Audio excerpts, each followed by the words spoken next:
আজি মই আবৃত্তি কৰিবলৈ ওলাইছোঁ মই ৰচনা কৰা এটি কবিতা।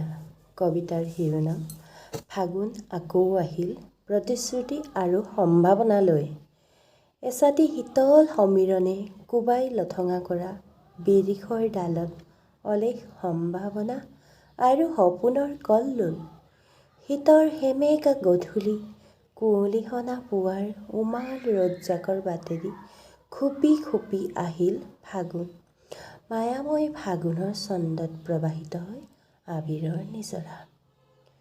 ফাগুনৰ আকাশ ৰঙা, আকাশৰ বুকুত মেঘৰ মাদল বাজে। ফাগুনৰ নদীও তৰাং ফটফটীয়া। ফাগুনৰ বাবেই যেন হঠাৎ স্তব্ধ হৈ ৰ'ব নদীৰ চঞ্চলতা। পুনৰ হৈ উঠিব ভৰলুল।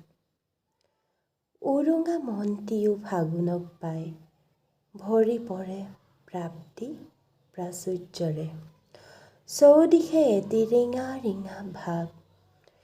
শীতে কোঙা কৰা গছবোৰ তেনেই লঠঙা। এই জৰতাৰ বুকুতেই কালৰ কুঁহিপাতে ভুমুকি মাৰে। সেয়ে ফাগুনৰ বুকুত লুকাই থাকে প্ৰতিশ্ৰুতি আৰু সম্ভাৱনা।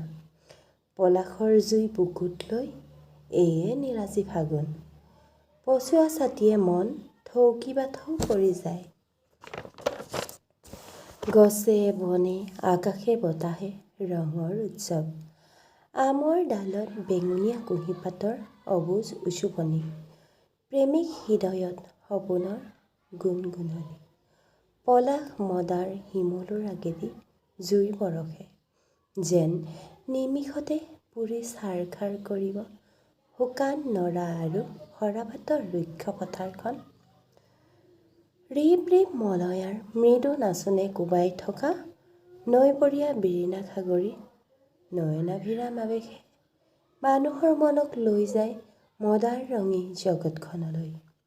সকলোৰে দেহ মনত সিঁচি থৈ যায় সোণাৰুবুলীয়া হাঁহি। বিৰিখৰ লঠঙা ডাললৈ যৌৱনমতী বহাগ আহে।